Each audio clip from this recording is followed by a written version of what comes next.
Eyes of Wakanda is a show that exists. Oh, you never heard of it? I don't think a lot of people have, to be entirely honest with you. So, the first bit of this video, I'm going to be doing a spoiler-free discussion where I just talk about whether or not I recommend the show. And then I will do a more spoilery discussion where I talk about each episode in specific. So, yeah, let's jump right into it.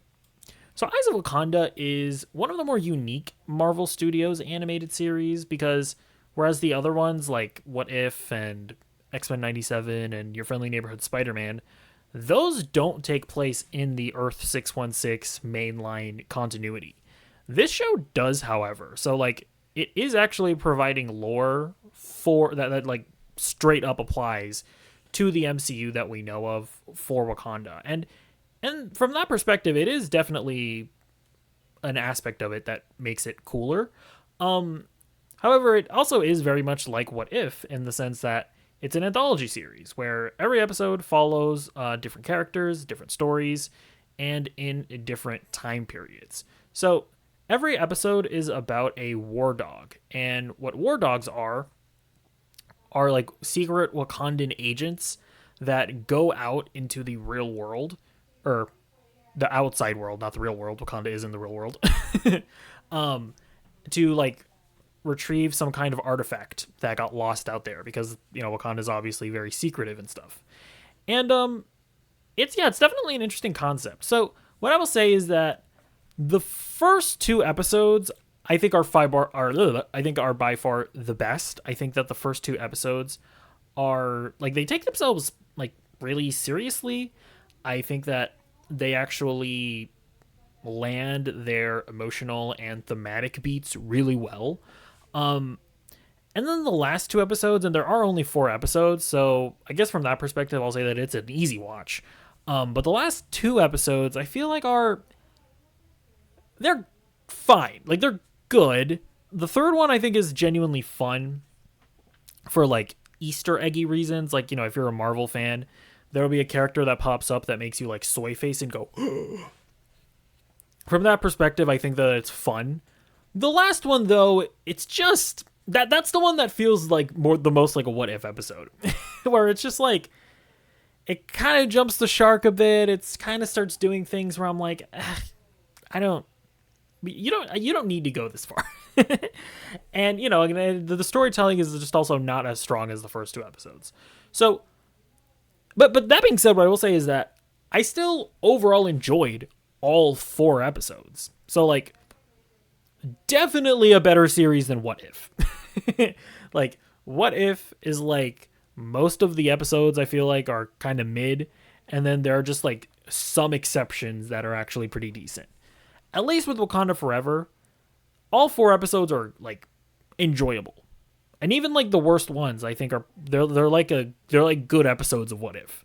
So overall, do you need to watch the show? Absolutely not. I don't think you need to watch this in order to set up like Avengers Doomsday, or I don't think you need to watch this in order to really understand what's happening in Black Panther 3. This is very much a show that stands on its own and isn't like required homework for something else. You know, it's not like Thunderbolts where it's like you kind of got to watch Falcon and the Winter Soldier and you kind of got to watch Hawkeye and you kind of got to watch a bunch of other stuff. That's not really the case with this. So yeah, if it just doesn't look that appealing to you, definitely don't bother skipping it. But, you know, if you watch the trailer and you're like, hey, that could be pretty fun, then yeah, it is pretty fun. However, just the first 2 episodes are way better than the second 2. Animation, I think, is pretty solid. I think there are definitely some really cool like moments where it's like, oh, this is really cool art. That being said, some of the characters' like faces, I feel like are just a little too, I don't know, they look kind of weird. the character designs. And I feel like Marvel animation when it comes to like What If and I don't know. And even Your Friendly Neighborhood Spider-Man, I feel like they feel kind of like, I don't even know how to describe it, but it's like when they're fighting, it doesn't feel as impactful. And that like the way the characters move feels a little slow, and I don't even know how to describe it. I don't know if it's like is it I'll be honest, I feel like I don't have the animation vernacular to really describe it. But sometimes when they're fighting and stuff, it just doesn't look as cool as I would like it to be. X-Men 97 I think has the best animation of any of the Marvel Disney Plus shows. But yeah, I guess just to wrap up my spoiler-free thoughts, it's a cool concept.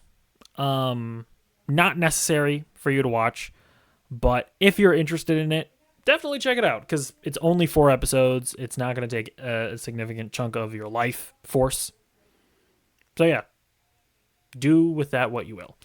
Now let's get into a more spoilery discussion where I talk about each episode individually. So, episode 1, I thought was a really solid start. Like, one of the things that kind of caught me by surprise off the bat was how seriously it took itself, which was just a stark contrast from What If, which I was kind of going into it with those expectations. And yeah, like, it's kind of bloody.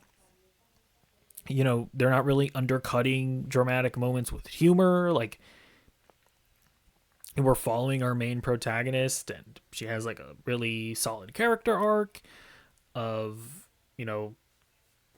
tackling her wanting to be like free or whatever, while also being loyal to Wakanda, and then also, how that contrasts and compares with the villain. It's like, this is good. Like, I was surprised as I was watching this first episode, where I was like, I'm pretty solidly into this. I think the villain is really cool in this.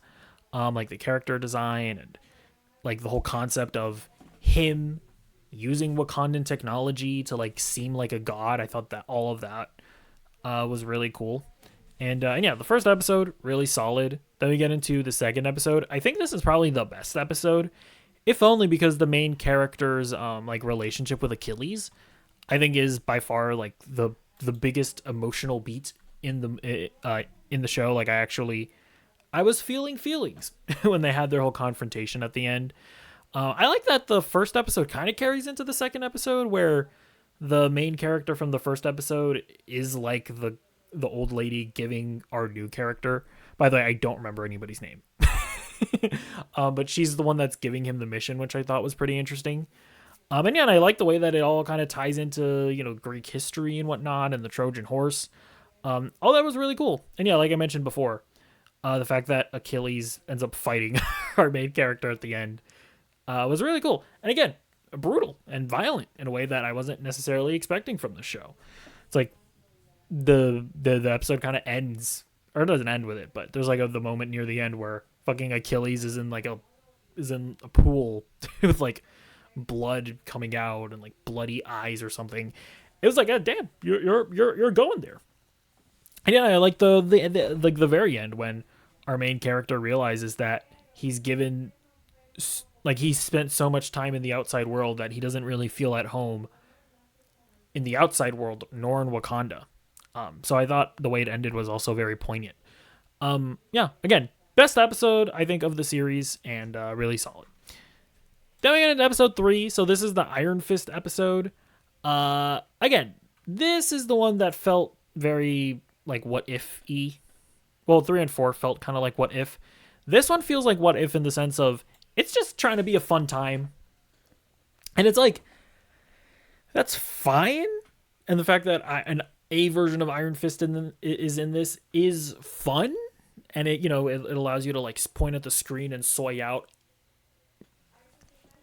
But again, I just feel like when you had those first 2 episodes that took themselves really seriously, had emotional weight to them, had themes that were poignant, and this one was just a little disappointing for me. I was like, oh, okay, sure, why not?